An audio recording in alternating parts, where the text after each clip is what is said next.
Small strips of double-sided tape are added to the laser cut templates and are secured to the sheet metal stock for the drilling and tracer punch operations.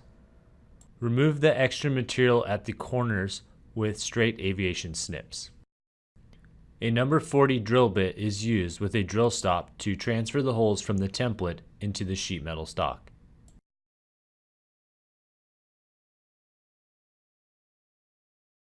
The tracer punch duplicator removes the extra material sticking outside of the template, making your part flush with the template.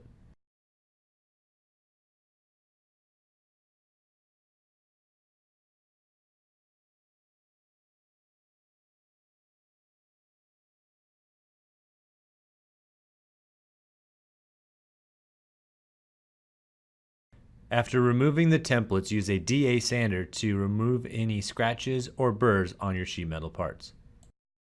The diacro finger brake is used to bend the sides.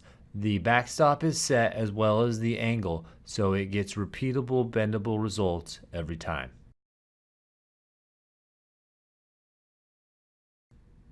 After bending, assemble the tray with cleco pins.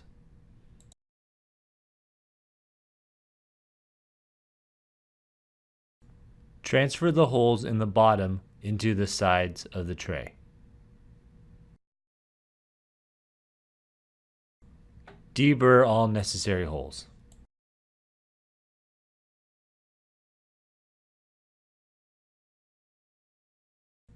Use a pneumatic rivet squeeze to install the 3/32 universal head rivets.